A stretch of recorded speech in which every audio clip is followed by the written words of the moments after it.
नमस्कार, स्वागत है वृत्तांत में। आज सुनते हैं ऋषि पंचमी की व्रत कथा। और यह व्रत शुक्ल पंचमी को आता है। और यह व्रत देवी देवताओं के लिए नहीं बल्कि ऋषि मुनियों की पूजा अर्चना के लिए किया जाता है। और यह व्रत करके महिलाएं राजसवला दोष से मुक्ति पाती है। तो चलो आज सुनते हैं ऋषि पंचमी की व्रत कथा। हर वर्ष गणेश चतुर्थी के अगले दिन ऋषि पंचमी का व्रत रखा जाता है। यह व्रत महिलाओं के लिए बहुत खास होता है। कहते हैं जो भी स्त्री यह व्रत रखती है उसकी हर मनोकामना पूर्ण हो जाती है।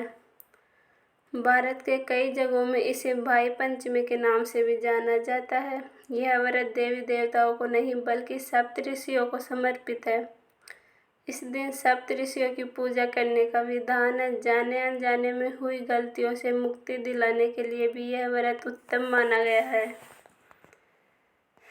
धार्मिक मान्यताओं के अनुसार स्त्रियों को रजस्वला में पूजा पाठ और धार्मिक कार्यों को करने की मनाही होती है। अगर इस समय में गलती से कोई पूजा अर्चना का सामान स्पर्श हो जाए तो बहुत पाप लगता है। इस तरह के पाप से मुक्ति पाने के लिए यह व्रत बहुत खास होता है। मासिक धर्म में हुई गलतियों के प्रायश्चित के लिए यह व्रत रखा जाता है। ऋषि पंचमी व्रत कथा। सतयुग में विदर्भ नगरी में सैन्यजित नामक राजा हुए थे। वह ऋषियों के समान थे। उन्हीं के राजा में एक कर्षक सुमित्र था। उसकी पत्नी जयश्री अत्यंत पतिव्रता थी।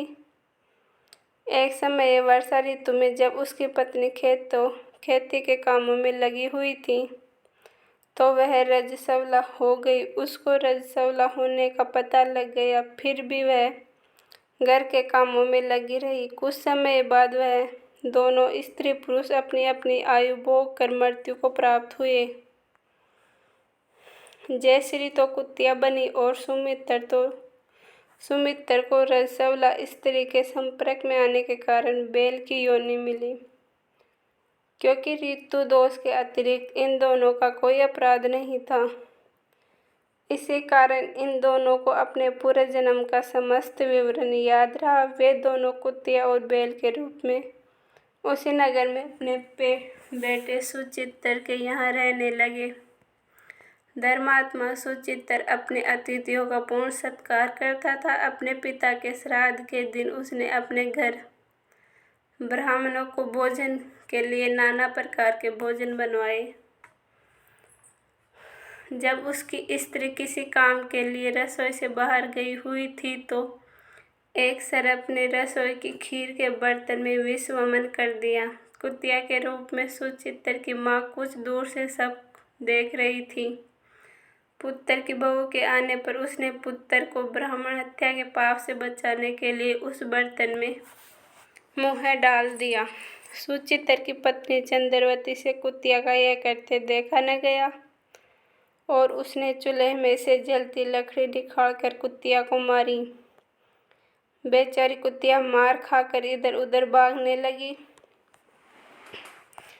चौके में जो जूठन आदि बची रही थी वह सब सुचित्र की बहू उस कुतिया को डाल देती थी, लेकिन क्रोध के कारण उसने वह भी बाहर फिंकवा दी।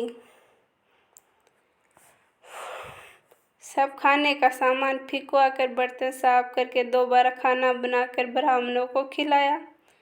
रात्रि के समय भूख से व्याकुल होकर वह कुतिया बैल के रूप में रह रहे अपने पूर्व पति के पास आकर बोली, हे स्वामी, आज तो मैं भूख से मरी जा रही हूँ। वैसे तो मेरा पुत्र मुझे रोज खाने को देता था,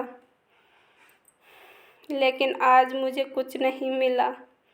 सांप के विष वाले खीर के बर्तन को अनेक ब्रह्म हत्या के भय से छूकर उनके न खाने योग्य कर दिया था।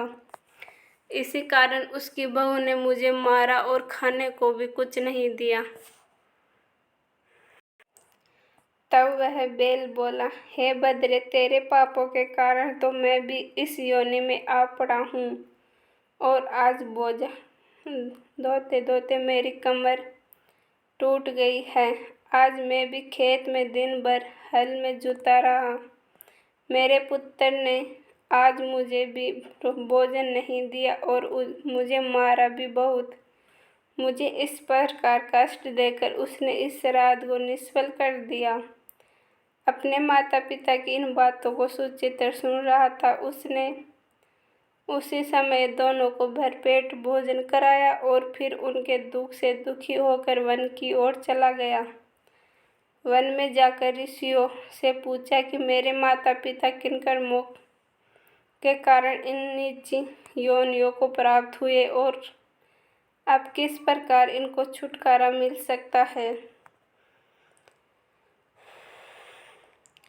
तब सर्वोत्तम ऋषि बोले, तुम इनकी मुक्ति के लिए पत्नी सहित ऋषि पंचमी का व्रत धारण करो तथा उसका फल अपने माता पिता को दो। भाद्रपद महीने की शुक्ल पंचमी को मुख शुद्ध करके मध्याह्न में नंदी के पवित्र जल में स्नान करना और नए रेशमी कपड़े पहनकर अरुंधति सहित सप्त ऋषियों का पूजन करना। इतना सुनकर सुचित्र अपने घर लौट आया और अपनी पत्नी सहित विधि विधान से पूजन व्रत किया।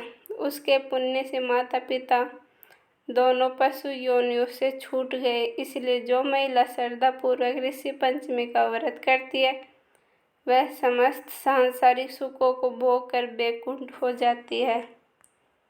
धन्यवाद।